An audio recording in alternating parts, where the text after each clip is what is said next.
ശ്രീ ഷാൻസ്കറിയ, അൻവറിൻ്റെ അറസ്റ്റ് വന്നപ്പോൾ മുതൽ സോഷ്യൽ മീഡിയയിലൊക്കെ പല പോസ്റ്റുകളിലും കൂടെ മെൻഷൻ ചെയ്ത് കണ്ടത് താങ്കളുടെ ഒരു പോസ്റ്റാണ്.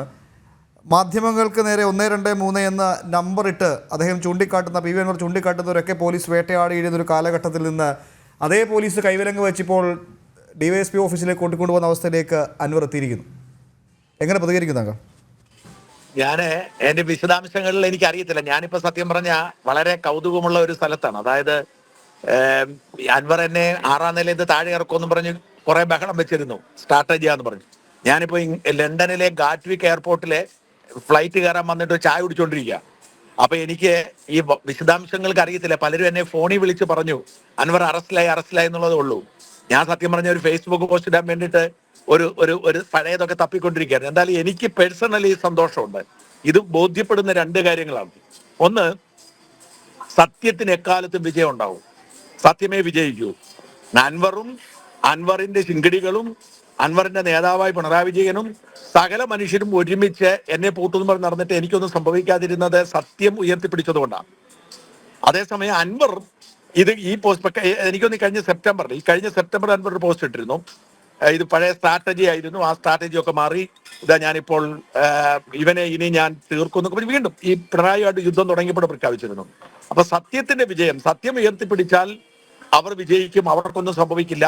അസത്യവുമായി എത്ര അധികാരമുണ്ടെങ്കിലും എത്ര ശക്തി ഉണ്ടെങ്കിലും എത്ര സ്വാധീനമുണ്ടെങ്കിലും അസത്യമാണെങ്കിൽ താങ്ക് യു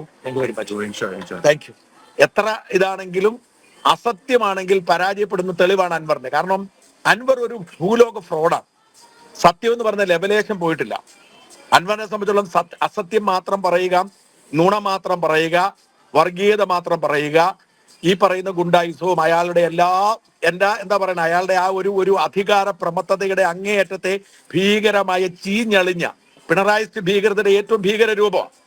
അപ്പോ അൻവറിനെ സംബന്ധിച്ചിടത്തോളം അൻവർ ഇവിടെ അറസ്റ്റിലാകുമ്പോൾ നീതിയിൽ വിശ്വസിക്കുന്നവരൊക്കെ സന്തോഷിക്കും. നമുക്ക് പിണറായിയോട് എതിർപ്പുണ്ട്, എനിക്ക് പിണറായിയോട് യോജിപ്പുള്ള ആളല്ല. പക്ഷെ അൻവർ അറസ്റ്റിലാകുമ്പോൾ സത്യത്തിൽ വിശ്വസിക്കുന്നവർ സന്തോഷിക്കും. കാരണം അൻവറിനെ പോലെ ഒരു ക്രിമിനൽ, അൻവറിനെ പോലെ ഒരു ഫ്രോഡ്, അൻവറിനെ പോലെ ഒരു തട്ടിപ്പുകാരൻ, അൻവറിനെ പോലെ കള്ളനാണയം, അൻവറിനെ പോലെ ഒരു വർഗീയവാദി, അൻവറിനെ പോലെ നീതി നടപ്പിലാക്കരുത് എന്ന് വിശ്വസിക്കുന്ന ആൾ ജയിലിലാവേണ്ട ആളാണ്, പണ്ടേ ജയിലിലാവേണ്ടാണ് എനിക്ക് വളരെ സന്തോഷമാണ്. ഞാൻ ഈ സമയത്ത് ഈ സംഭവം നടക്കുമ്പോൾ ഞാൻ ഈ ഇംഗ്ലണ്ടിലെ ഒരു എയർപോർട്ടിൽ ഇരിക്കുന്നതിന് എനിക്ക് സന്തോഷമുണ്ട്. കാരണം എന്തെല്ലാം നുണക്കഥകൾ പറഞ്ഞു. എന്തായാലും ഞാൻ വളരെ ആഹ്ലാദവാനാണ്. ഇന്നല്ലെങ്കിൽ നാളെ സത്യത്തിനെതിരെ വാളെടുത്തവരൊക്കെ ശിക്ഷിക്കപ്പെടുമെന്ന് എനിക്കറിയാമായിരുന്നു. ആ ഒരു സംഭവം ഇവിടെ യാഥാർത്ഥ്യമായിരിക്കുന്നു. ഇങ്ങനെ അൻവറിനെ പോലെ അസത്യത്തിന്റെ കുട പിടിച്ചുകൊണ്ട് നടക്കുന്ന കുറേ ആളുകളുണ്ട് അൻവറിനെ പോലെ. അവരൊക്കെ ഇന്നല്ലെങ്കിൽ നാളെ അനുഭവിക്കേണ്ടത് പിണറായി വിജയൻ അടക്കമുള്ളവർ. പിണറായി ഇപ്പോ തൽക്കാലം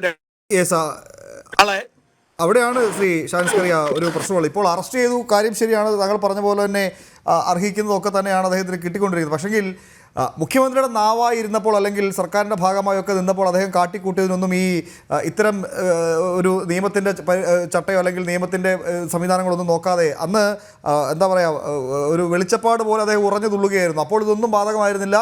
എപ്പോഴാണോ മുഖ്യമന്ത്രിക്കെതിരെ തിരിഞ്ഞത് അപ്പോഴാണ് ഈ നിയമ സംവിധാനങ്ങളൊക്കെ PV അൻവറിന് ബാധകമാകുന്നത്.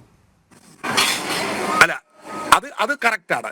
അതായത് ഇപ്പോൾ പിണറായിയുടെ തിരിഞ്ഞത് കൊണ്ട് മാത്രമാണ് ഇത് ബാധകമാകുന്നത്. പക്ഷെ എങ്കിൽ പോലും അൻവർ ഇത് അർഹിക്കുന്നു. കാരണം ഇത് പിണറായിയുടെ ഏറ്റവും ഭീകരമായ പിണറായിസത്തിന്റെ ഏറ്റവും ഭീകരമായ ഉൽപ്പന്നമാണ് PV അൻവർ. അപ്പൊ അൻവർ തീർച്ചയായിട്ടും ഇത് അർഹിക്കുന്നുണ്ട്. ഈ ഒരു പ്രത്യേക സാഹചര്യത്തിലാണെങ്കിൽ കൂടി അൻവർ അറസ്റ്റിലായി എന്നത് നീതിയുടെ വിജയമായി തന്നെയാണ് ഞാൻ വിലയിരുത്തുന്നത്. അത് നോക്കൂ, ഈ 123 എന്ന് നമ്പർ ഇട്ട് അദ്ദേഹം താങ്കൾ ഉൾപ്പെടെയുള്ള മാധ്യമപ്രവർത്തകരെ ചൂണ്ടിക്കാട്ടുന്നു. അദ്ദേഹം ചൂണ്ടിക്കാട്ടുന്നതനുസരിച്ച് പോലീസ് നടപടിയെടുക്കുന്നു.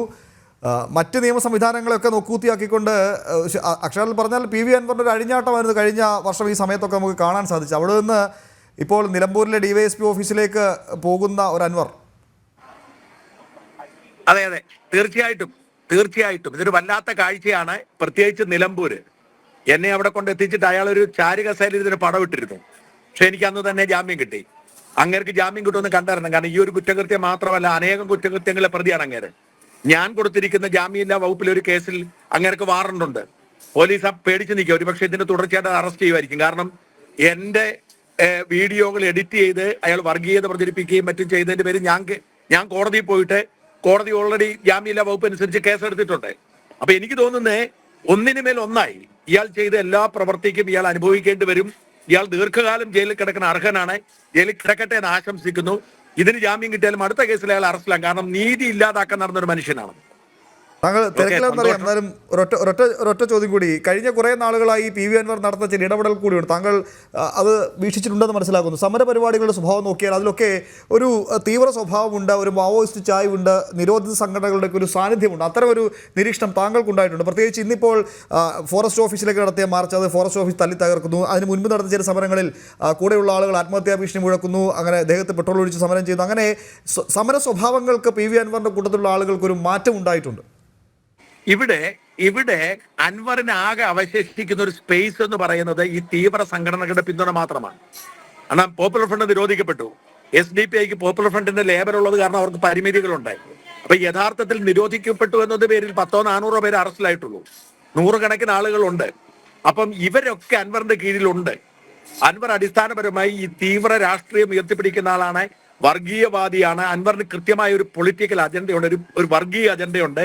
തീർച്ചയായിട്ടും അൻവറിന്റെ പിന്നിൽ വർഗീയ ശക്തികളാണ്, എന്താണ് പറയുന്നത്, ഭീകര ശക്തികൾ എന്ന് വേണമെങ്കിൽ പറയാവുന്ന ആളുകളാണ്. അതുകൊണ്ടാണ് ഇങ്ങനെയൊക്കെ സംഭവിക്കുന്നത്. അല്ലാതെ നിയമബോധമുള്ള നീതിബോധമുള്ള ഒരു മനുഷ്യനും ഇയാളെന്തോ UDF ചേരുന്നപ്പോൾ ഞാൻ അന്ന് കോൺഗ്രസ് നേതാക്കളെ പലരും വിളിച്ചു വെച്ചാൽ അവർ പറഞ്ഞു അടുപ്പിക്കത്തില്ലെന്ന് എന്നോട് പറഞ്ഞു. ലീഗുകാരും അടുപ്പിക്കത്തില്ല. അപ്പൊ ഇയാൾ മനഃപൂർവ്വം സൃഷ്ടിക്കുന്നതാണ്. എന്താ DCC പ്രസിഡന്റ് യോഗ ഉദ്ഘാടനം ചെയ്യുന്നു പറയുന്നു. പിന്നെ ഇയാളുടെ ഒരു പ്രത്യേകത, ഇയാൾക്ക് അത്യാവശ്യം ബുദ്ധിയും വിവരമൊക്കെ ഉണ്ട്. നമ്മൾ ഈ കാണിക്കുന്ന പോലല്ല. കാരണം ഇപ്പൊ വനാവകാശ നിയമം അത് ഗൗരവമേറിയ വിഷയം തന്നെയാണ്, അഡ്രസ് ചെയ്യേണ്ട വിഷയം. അങ്ങനെ ജനങ്ങളുടെ വിഷയങ്ങൾ ഏറ്റെടുക്കാൻ നോക്കുന്നുണ്ട്, കാരണം ജനപിന്തുണ പ്രതീക്ഷിച്ച്. പക്ഷെ ഇയാളെ പിന്തുണയ്ക്കുന്നത് തീവ്ര സംഘടനകൾ തന്നെയാണ്, ഒരു തർക്കവും വേണ്ട. എന്തായാലും അയാളെ അറസ്റ്റ് ചെയ്യേണ്ടതും ജയിലിലടക്കേണ്ടതും അത്യാവശ്യമായിരുന്നു. അതിപ്പോ സംഭവിച്ചിരിക്കുന്നു. ഇവിടെ ഇരുന്നുകൊണ്ട് ഇത് കേൾക്കാൻ പറ്റിയതിൽ എനിക്ക് വലിയ സന്തോഷമുണ്ട്. Thank you.